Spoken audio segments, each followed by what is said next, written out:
శాశ్వతం రాజకీయాల్లో మీరు ఏకేమిస్తారా? ఏది మన మీరు జనసేన అడుగుతారు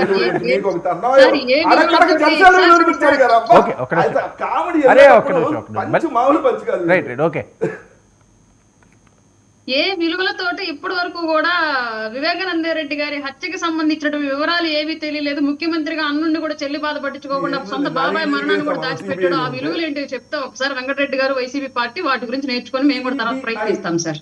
సిబిఐ అంటే సెంట్రల్ బ్యూరో ఆఫ్ ఇన్వెస్టిగేషన్ అంటే కేంద్ర ప్రభుత్వానికి వాళ్ళ చేతు అంటే మనం చేతగానోళ్ళమై ముఖ్యమంత్రిగా ఉండి కూడా ఏమి చేయలేక చేతులు ఎత్తిస్తే సిబిఐ ఎంటర్ అయింది అన్న విషయం మనం ఒప్పుకోవాలి. నెలల్లో తేల్చమని చెప్పి సంవత్సరాలు సంవత్సరాలు అయిపోయిందమ్మా. మనం చేతగానోళ్ళని చెప్పేసి మన చెల్లి సెంట్రల్ ఒక నిమిషం మాట్లాడమండి. మీరు క్రాస్ టాక్ చేస్తే ఎవరికి ఆవిడ ఏం మాట్లాడతారో తెలియాలి కదా అరుణ గారు.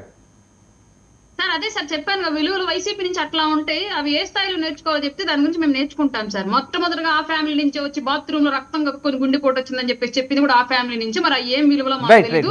తర్వాత సిబిఐ ఎంక్వైరీలో తేలినటువంటి ఛార్జ్ షీట్ల పేర్లన్నీ కూడా ఆ ఫ్యామిలీ నుంచే ఉన్నాయి. అవి ఏం విలువలో మాకు తెలియదు. వైజాగ్ ఎయిర్పోర్ట్ లో కత్తి కేసు హత్యారేరాల్లో కూడా బయటకు వచ్చారు కానీ ఆ సామాన్యుడు మాత్రం దళితుడై బయటకు రాలేకపోయాడు. ముఖ్యమంత్రి గారి జగన్మోహన్ రెడ్డి గారి ఆధ్వర్యంలో అవేం విలువలో మాకు తెలియదు. ఒక డెడ్ బాడీని ఇంటికి ఇస్తే ఆడిని ఎన్కేసుకొని తిరిగినటువంటి విలువలు ఏంటో మాకు తెలియదు సార్. ఈ విలువలన్నీ దయచేసి వైసీపీ నచ్చకే ప్రజలు ఈ విలువలు నచ్చక పక్కన పెట్టారు. మేము నేర్చుకోం సార్. ఆ విలువలు మాకు అక్కర్లేదు వైసీపీ నుంచి. 8 నెలలు అయింది. ఇంకొక సంవత్సరం టైం ఇస్తా. దమ్ముంటే తేల్చి మీరు మా మీద చేసిన ఆరోపణలు ప్రూవ్ చేయండి. ఏది కోడికత్తో లేదంటే మీకు సంబంధించినటువంటి వివేకానంద రెడ్డి గారిది హత్యకు సంబంధించినటువంటి సిబిఐని 6 నెలల్లో సుప్రీంకోర్టు తేల్చమని 2 సంవత్సరాలు అవుతుంది దాదాపుగా. ఇప్పుడు వరకు ఏం తేల్చలా. ఎందుకు తేల్చలేకపోతున్నారు? పైన మీరు తిప్పిన మోడీని తిరగమంటే తిరుగుతాడు కదా. పవన్ కళ్యాణ్ ఇట్లా తిరుగుతుంటే మోడీని ఇట్లా తిరుగుతాడు. లేదు ఇట్లా ఒంగో అంటే అట్లా ఒంగుంటాడు. అమిత్ షా ఇట్లా నిలబడంటే నిలబడతాడు. మరి తేల్చండి. విలువలు అంటే అది కాదమ్మా. ఒక రోజు వెళ్ళి మాయావతి కాళ్ళకి దండం పెట్టి ఈ బీజేపీ పాచిపోయిన లడ్లు ఇచ్చింది. బీజేపీ వాళ్ళు దక్షిణ భారతదేశంలో కుక్కల్లాగా చూస్తున్నారు.